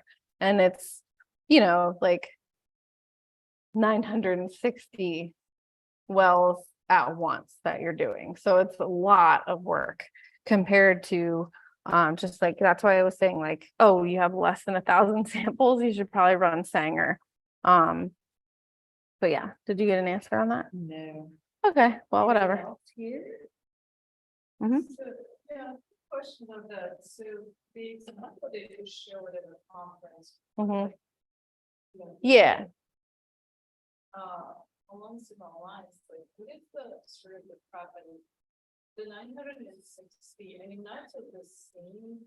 fund. No. So she's asking what the prep is for like putting all 960 samples in a tube. Yeah, so the prep for that is going to be running the PCR on all of them and then purifying all of them. So it's not a bunch of extra DNA in there, from either other mushrooms or just like there's other, just like junk DNA that exists, and just stuff floating around in the tube. So you want to get all that out of there. You want to get like all the enzymes that could possibly break it down out of there. So then there's a process where you combine them all. And then the thing that I showed with the magnets, like that is actually a purification procedure. So that is a DNA purification process.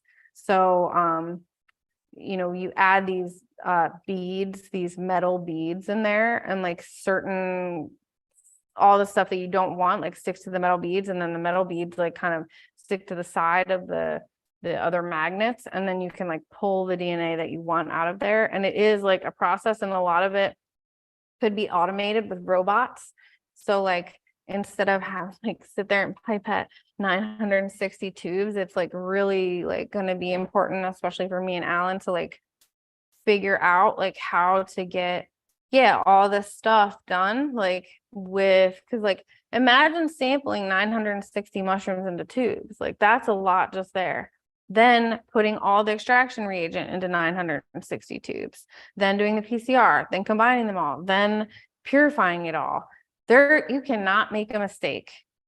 It's like a couple of days worth of work, which is much different than with Sanger, because you're not combining them all, you're just running them all individually and sending them off. So it is like, you cannot make a mistake. Like once you have all this, especially once you have them all together, that is like so much work. That's like days and weeks worth. I mean, it's like probably months worth of work collecting from the forest too. So like, it is some, you gotta be like, you can't let someone distract you, you have to really, and like, yeah, I make it sound like really easy, but it's not like super simple, like, yeah, you can do this. Like, I mean, you can, and I would love to start getting, I think the goal, me and Alan's goal is to start getting clubs like this club, sampling the mushrooms into tubes for us, and then having iNaturalist observations. So that's kind of why we're going to do this walk with Alan tomorrow. Because then we're going to have all you guys create the iNaturalist. This is what I had. So Evan came to my I'm about to talk about Ecuador. I have 10 more slides just telling you guys about Ecuador because this is like one of the applications where we're going to do DNA barcoding. I made them all create iNaturalist observations. I made them all put in the fields all the notes. What trees, what was it? When did you find it? What was the date? What was the location? Because we need all that to be able to accession the stuff in the herbarium and to like know to have, you know, just have that metadata ongoingly.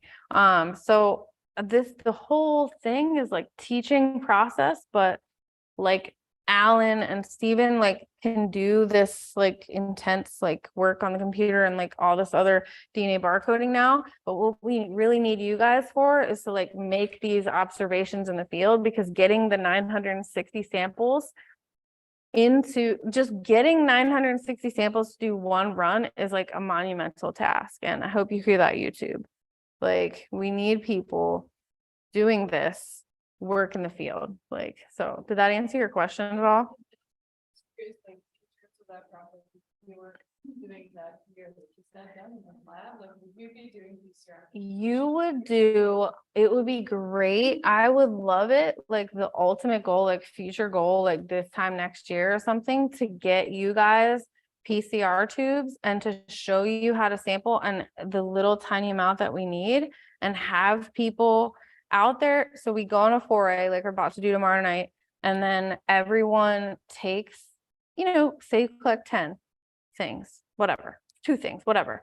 You make your really great photo, you take your really great photos, which Alan can teach how to do, and you get all your metadata, you upload all that to iNaturalist, so it's always there. It's in a shared database, anyone can access any time of day, 24 hours a day. Then you know, will make a spreadsheet available like in Google Sheets or something. And then you guys add to the spreadsheet, tube number, whatever, on this date, and, you know, a code or something for your club. And then you guys start sending those to us. And that's what will make it really fast. Because it's not going to help having people, a bunch of people smattered around trying to learn Nanopore. It's really the push for this, like in the future with the community part of the community science would be like, yeah, like you guys sample. And then ultimately in a month or however long, like we upload the ITS sequence to your guys' iNaturalist observations, and you can see what you found. And then you can make a presentation on it at the end of the year or whatever. Like, this is what our club found.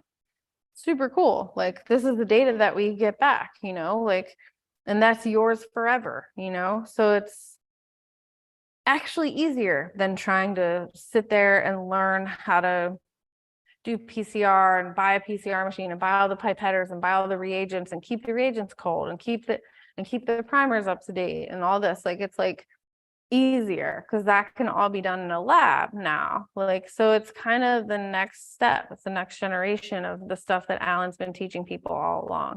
And honestly, why I created this talk is because Alan and Hart and other people have been like doing practical DNA barcoding talks where they don't explain about DNA. They just like show people how to do it, which is great and awesome, especially with Sanger sequencing, because it's like you can send it off to several hundreds of whatever labs in the United States and you can get the data back. But I think the really powerful thing here, and like this real, like we're like cresting a hill right now of possibility, in that we can get many, many more things done. And we can not just do that for your club, but we can do it for other clubs in Texas, other clubs in the United States, other clubs in Mexico. Would be really cool. Compare your guys' stuff to the stuff in Mexico. Compare your guys' stuff to, like, you know, Louisiana and stuff like that. Like, that is, I'm like getting goosebumps right now, because that would be like super cool.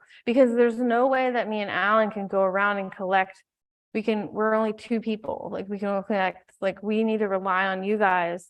And so does Stephen Russell for his mycoblitzes. And I highly encourage you guys to participate in Stephen Russell's mycoblitzes. Yes. Yeah, And I meant to mention. it's too, mycota.com is his website too. I think annually there's like a Myco Futures talk that NAMA does, and it was like maybe 3 or 4 months ago. And Stephen Russell presented about his projects and just this technology as well. I think that is interesting. I think the recording's on the YouTube channel. The NAMA. Here it is. Yeah, so I'm getting him to talk at NAMA this year. So he's gonna be doing a talk and then he's gonna get $500 from us to do a talk and to do the DNA barcoding. So instead of having to do 2 talks like everyone else, he's gonna do the DNA barcoding and he's gonna do a talk.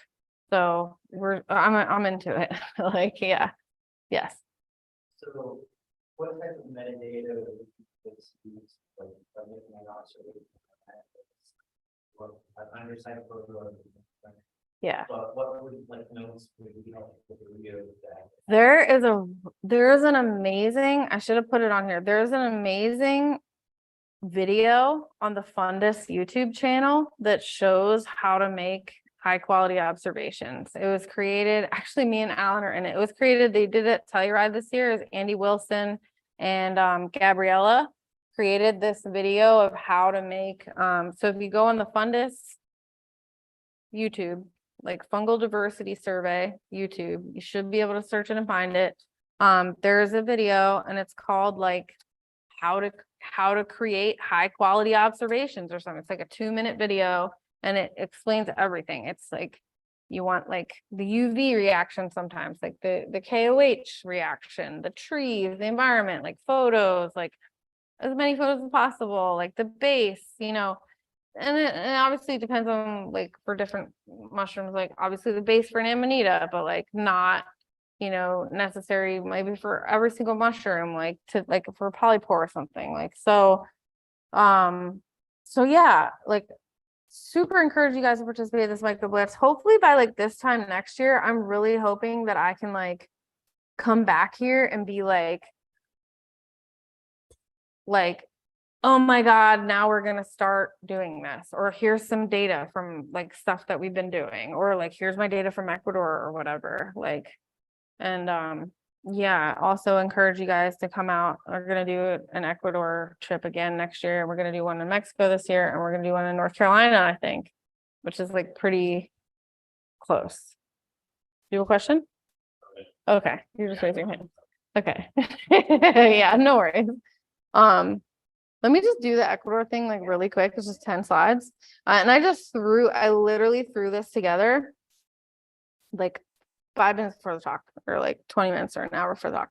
So we went to Ecuador. So, you know, this was the event. So when we first decided to do it, we posted it 29 days before the event was before people were supposed to be there. And Evan signed up first. So he's super cool.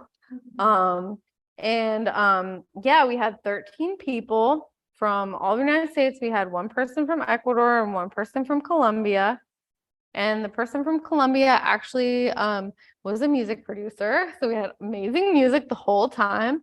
And when we first put this out, it was our intention to just do photography, you know, lectures and workshops. I did this is the second, God bless Evan for coming. This is the second time seeing this talk. So we did different lectures. I also did my chemistry of cordyceps lecture. And then we went out in the day and night.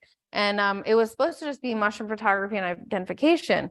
However, as soon as we got down there, we got in contact with this guy who me and Alan are friends with, Andy Better, and Andy Better Bugs on Instagram. And Andy knows a bunch of people in Ecuador. His family is from there. And he also happens to know the curator of fungi at the National Herbarium in Quito. So within like 2 days of getting there, we realized, oh my God, what a dream. Like Ecuador has some of the most tight policies for their natural resources, like of anywhere in the world, because they have the Amazon and they have all these really cool like natural resources. And we were like, oh my God, like we can actually collect. Like we're under a permit, like this is like a dream, right? Yeah, it was like all thanks to Andy. So it turned in from a mushroom just photography and identification foray into we're going to teach you guys how to use iNaturalist, and we're going to make you collect specimens for us for the herbarium. So we ended up with 130 specimens. When we first got down there, so the first week that we were there, we went with this amazing woman, Rachel Buljowski. She is a documentary photographer for National Geographic and other she's had stuff in the New York Times, the Atlantic, Wall Street Journal, like all these different, like basically you name it, like Vice, like ESPN. She won a Emmy or some sort of like, I think it was an Emmy for sports journalism in 2020.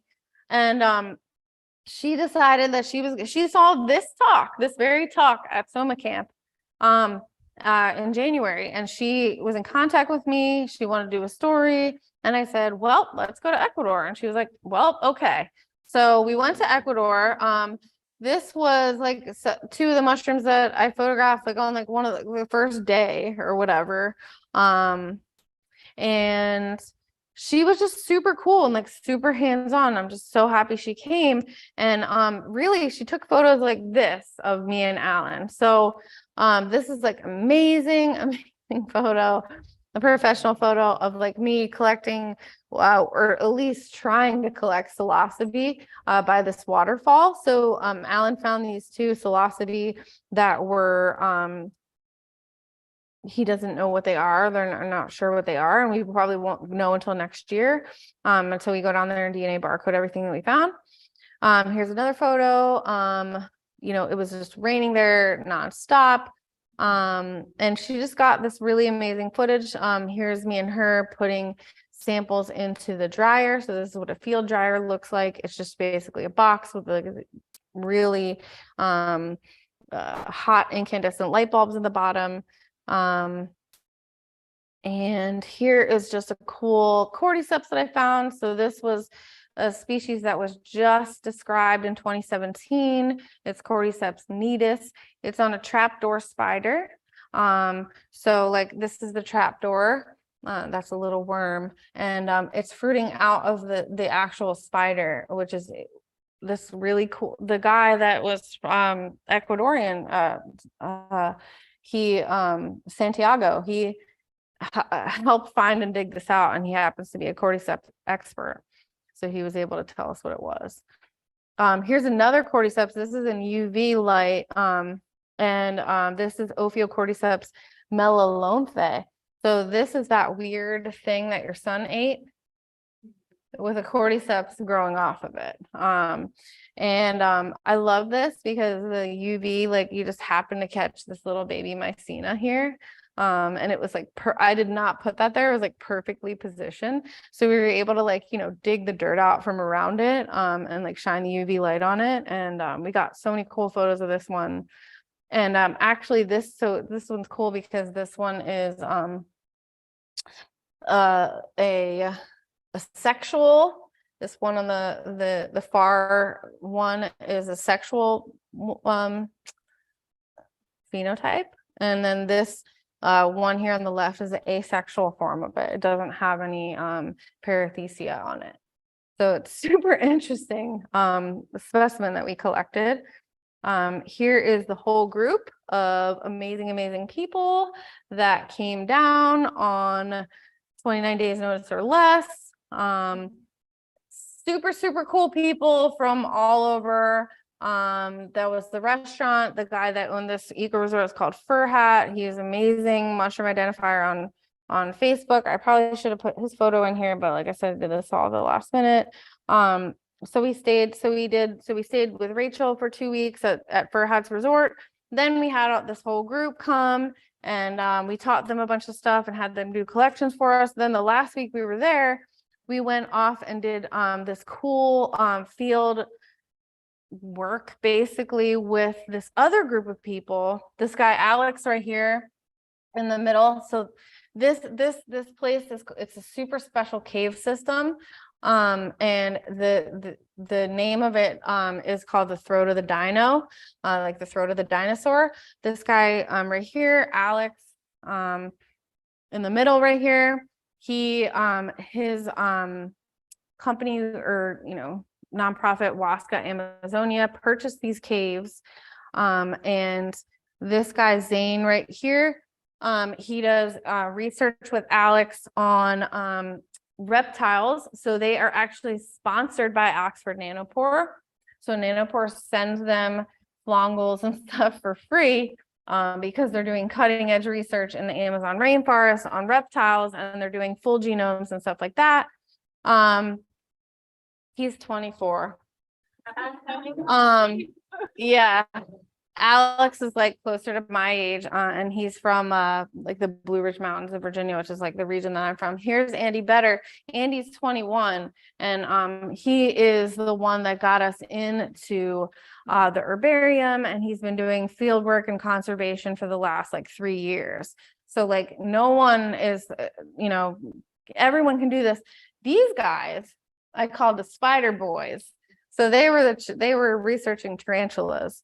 And I just, they're in college, and they actually knew Santiago, but he wasn't there. I was the only woman this whole week that was there with them. So it was like just a bunch of boys. But they were all super amazing and super cool. Here's another photo of Andy Better. This is Jordan Jacobs. Jordan's really cool too. Like also went on the Entheum trip with us to Mexico. He's a chemist. He works on extracting compound or analyzing compounds from psilocybes, specifically Psilocybes zapaticorum, as he's holding right there, which we found because Andy took us up into the mountains that last week that we were there, which is much higher elevation than we were the whole time. And then here's the caves that we were in, that I just showed you, everyone standing out in front of, and there's Alan flying the drone. This is the drone that. And it was like going everywhere because there was no GPS or anything in the cave. So this is the cool stuff that you can do, and like this is where like my DNA sequencing has basically led me. So contributions of fungal DNA sequencing are many. From pest and disease control to like human fungal diagnostics in humans. Antifungal drug resistance is a huge problem. Can help with that. Food safety, environmental monitoring, including conservation or resource management, which is going to become super important as our population explodes. Discovering new species, we all want to do that. Planetary biodiversity inventories, and then also this can actually help us explain how we and fungi evolved to be here on this earth. So yeah. That's it. Yay. It's such a long talk, I know. Thank you. Yeah. All right, thanks everyone on YouTube. Thank you, YouTube. Teresa asked, does fundus collect in Canada? Not current. The only place that they really collect right now, like for that they're paying people to collect, is California. But they are concerned with the conservation of fungi in all of North America. So you can add to the fundus biodiversity database. Anyone can add an observation to the fundus biodiversity database on iNaturalist. You just search fungal diversity survey biodiversity database on iNaturalist, and you can add your high quality observations there. And I believe if you go there, that video about creating high quality observations is on that project on iNaturalist. Right. So yeah, you can contribute in that way to fundus. Right. And if they like what you find and it's something really special and important, then they will get you to send it into them for sequencing.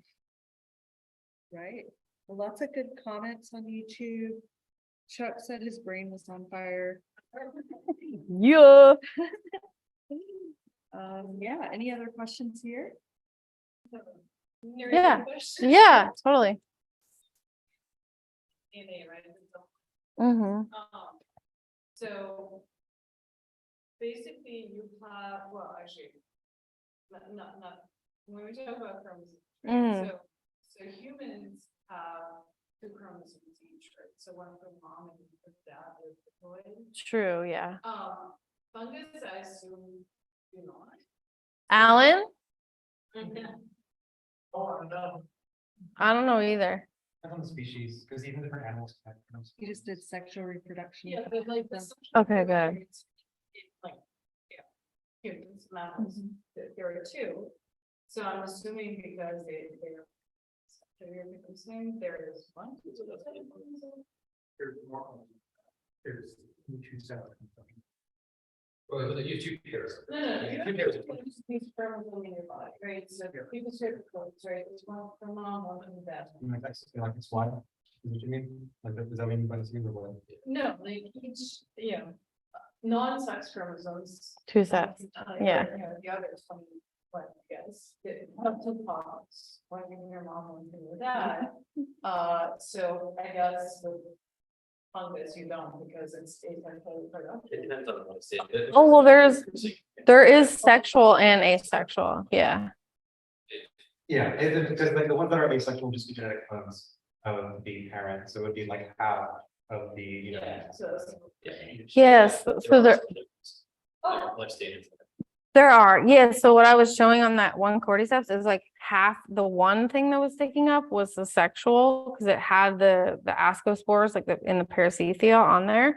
And then the other weird like hand type of thing that was sticking up on the other side was like the asexual, which is really weird. So it had like an asexual fruit and a sexual fruit on Which was both going from the same like. the same bug. Grants. Isn't that weird? I didn't So weird. recognize that until you mentioned it. I didn't know what we didn't know what it was. For asexual animal. Anamorph, yeah. It's another terminology. Yeah. Yeah. And there's like a whole big thing right now with like the taxonomy because for the asexual stuff, like the anamorphs, they're like, they originally made them in a different genus, like a different genera. And then now they're there's like a big debate where they're like, okay, well, if it's the same thing, but it's just different sexual phase, then we need to put them both in the same genus. So that's why like cordyceps,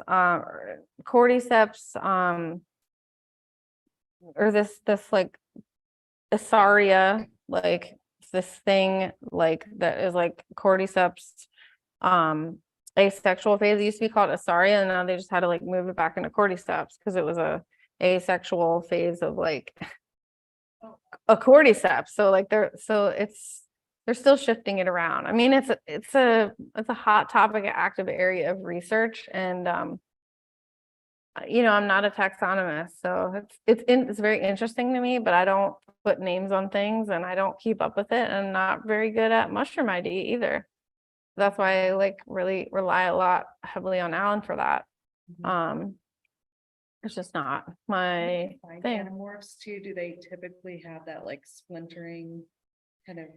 Well, like the dividing? cordyceps tenuipes, they used to be called Asaria. It really is just like a puffy, like it's like puffy white spores. Mhm. It's just like it's like instead of like like something with like parathecia. So that's an asco. It's like something instead of something with like parathecia and like ascospores like in that, it's like there's spores, but they're like sterile spores. So instead of looking like a cordyceps militaris looks like with like, like little dots on it that have the spores in it, it just looks like this like white dusty spores, and the spores go everywhere, but they're sterile spores. They don't combine with any other spores in nature, which is really weird. I don't know. Contaminate things. This whole there's a big line between genetics and genes. So like structure and function and like stuff like that is like very different than like I'm more into like structure and function, but then there's like also like genetics and like where these genes come from and how they work and stuff like that. And that's probably what you're into more. I'm not really as into that. Like I'm more into like the proteins and the gene products and stuff like that, and not as into like this is exactly what and like spores and stuff are kind of like mysterious to me too. I'm not like Alan does a lot of microscope work. I don't like, Yeah. so I'm more like I guess like the molecular level as opposed to like the like genetics, like this is what this like looks like level. So as I've been starting to call myself a molecular mycologist, because that's what I'm doing now instead of being a just, macroscopic mycologist or microscopic mycologist. I'm like on the molecular level, so Yeah. You have Yeah. Another question? yeah. What's up? Well, that's Stephen Russell's. So yeah,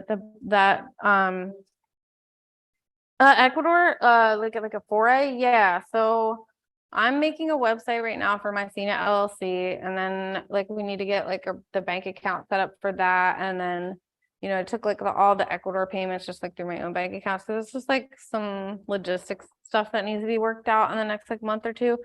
But yeah, I want to have one. It's the Ecuador thing was called the Rainforest Foray series.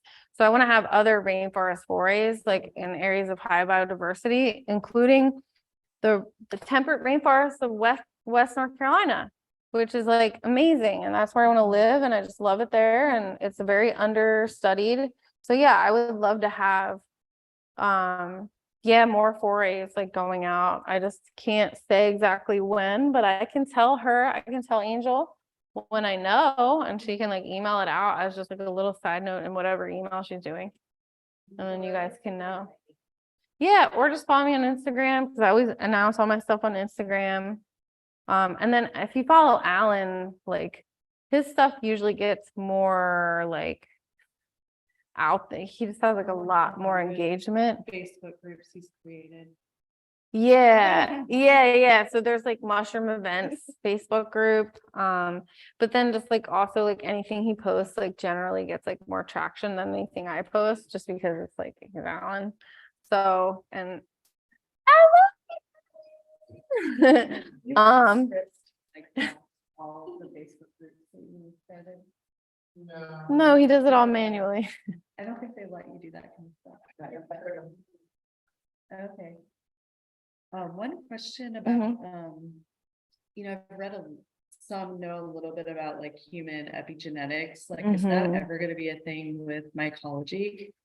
It's a really great question. So that is like a different kind. And then Alan also knows like a lot more about this than me, but like it's like a different kind of barcoding. Like that would be not.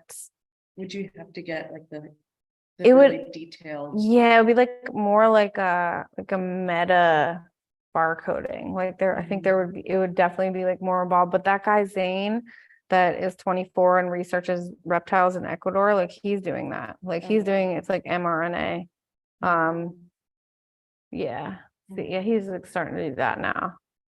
His name is Zane Libke, if you want to follow him on Instagram. He's super cool. And then Alex's thing is called Wasca Amazonia on Instagram. And they are just like, oh my gosh, like so cool. Like I can't wait. I just like miss them. Oh, and I didn't say this, but we went and collected like 25 things at the caves, and Zane sequenced them for us on his Nanopore. So we just haven't gotten the data back yet, but there was some stuff sequenced from that trip. What'd you say his last name was? Libke, Libke. I think his Instagram is Zane Libke. Yeah. Yeah. So All right. I'm gonna stop share. Yeah. Bye, everybody. Bye. Yay. Yay. Everybody come to Alan's Walk.